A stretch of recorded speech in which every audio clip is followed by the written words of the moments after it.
எங்களை கிருபையாய் நேசிக்கிற எங்கள் அன்பின் தகப்பனே, இந்த நாளுக்காக நன்றி. இந்த நேரத்தை கொடுத்தவங்களுக்காக கூட கோடான் கூட ஸ்தோத்திரத்தோடு நன்றி கூட ஏறெடுக்க. ஆமேன்.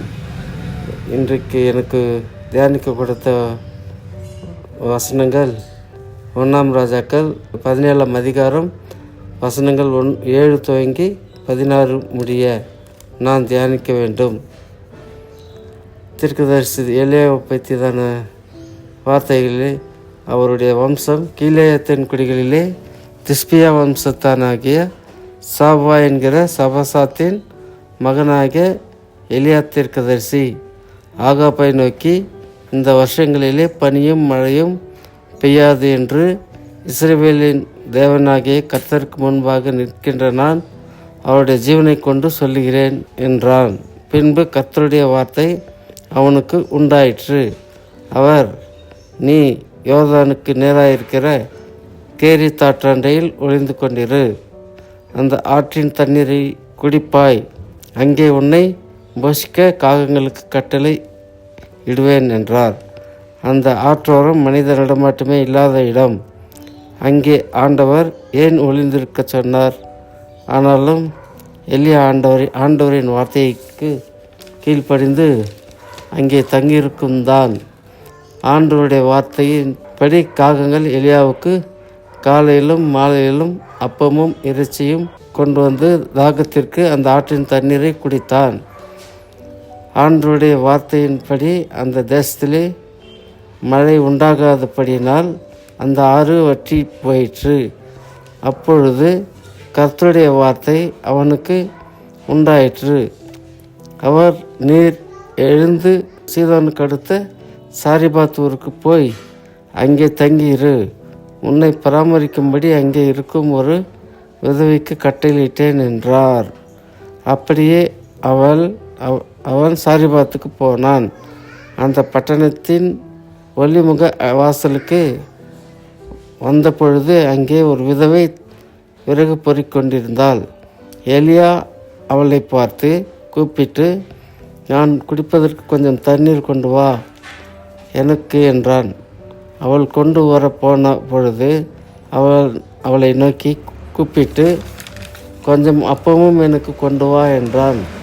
அதற்கு அவள், பானையில் ஒரு பிடி மாவும் கலையத்தில் கொஞ்சம் எண்ணெயும் அல்லாமல் என்னிடத்தில் ஒரு அடையும் இல்லை என்று உம்முடைய தேவனாகிய கர்த்தருடைய ஜீவனை கொண்டு சொல்லுகின்றேன். இதோ நானும் என் குமாரனும் சாப்பிட்டு செத்து போக அதை ஆயத்தப்படுத்துகின்றதற்கு 2 விறகு பொறுக்குகிறேன் என்றாள். அப்பொழுது அந்த ஆயத்தப்படுத்துகின்றதற்கு 2 விறகு பொறுக்குகிறேன் என்றாள். அப்பொழுது எலியா அவளை பார்த்து, பயப்படாதே, நீ போய் உன் வார்த்தையின்படி ஆயத்தப்படுத்து, ஆனாலும் அதிலே முதல் அப்பத்தை பண்ணி எனக்கு கொண்டு வா, பின்பு உனக்கும் உன் குமாரனுக்கும் பண்ணலாம் என்றான். எலியா மாவையும் கலசத்தில் எண்ணெயையும் ஆசீர்வதித்து, அந்த கர்த்தர் தேசத்தின் மேல் மழையை கட்டளையிடும் நாள் மட்டும் அவளும் இவனும் அவன் வீட்டாரும் அநேக நாள் சாப்பிட்டார்கள். கர்த்தர் எலியாவை கொண்டு சொன்ன வார்த்தையின்படி மாவும் எண்ணெயும் குறைந்து போகவும் இல்லை. இவர்கள் நடந்த பின்பு வீட்டுக்காரியாகிய அந்த விதவையின் மகன் வியாதிப்பட்டு விழுந்தான். அவனுடைய சுவாசம் போகும் மட்டும் அவனுடைய வியாதி அதிகரித்து கொண்டிருந்தது. அப்பொழுது அவன் எலியாவை நோக்கி, தேவனுடைய மனுஷனே, எனக்கும் உமக்கும் என்ன?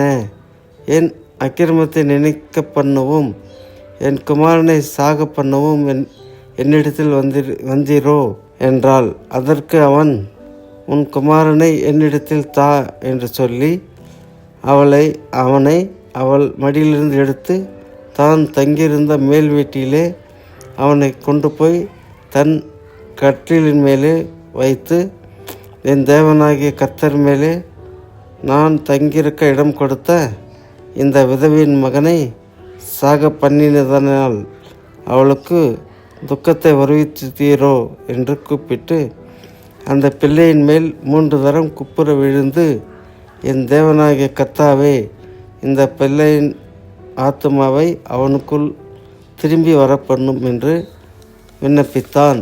கர்த்தர் எலியாவின் சத்தத்தை கேட்டார். பிள்ளையினுடைய ஆத்துமா அவனுக்குள் திரும்பி வந்தது, பிழைத்தான்.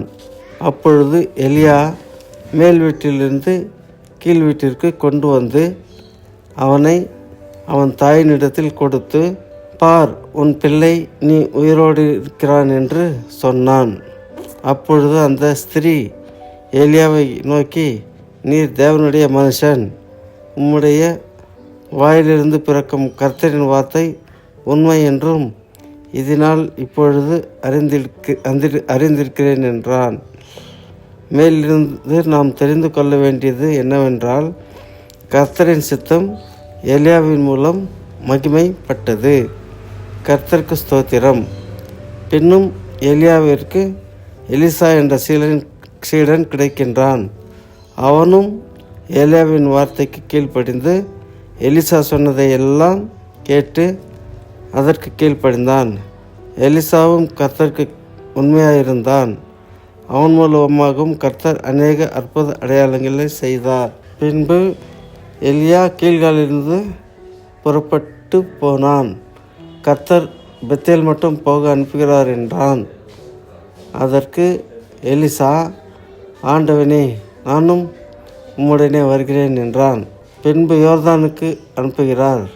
எலிசாவும் அவரை பின்தொடர்கிறான். அப்பொழுது எலியா எலிசாவை பார்த்து, உனக்கு என்ன வேண்டும் கேள் என்றார். அதற்கு எலிசா, உம்முடைய வரத்திலிருந்து 2 ஆசீர்வாதம் வேண்டும் என்று கேட்டான். அப்பொழுது கர்த்தர், என்னை எடுத்துக்கொள்ளும் பொழுது நீ என்னை கண்டாயானால் அது உனக்கு கிடைக்கும் என்றார். அப்படியே வானத்திலிருந்து நெருப்பு குதிரையும் ரதமும் வந்து எலியா சுழல் காற்றினால் எடுத்துக்கொள்ளப்பட்டபொழுது அந்த எலிசாவுக்கு அந்த வரம் கிடைத்தது.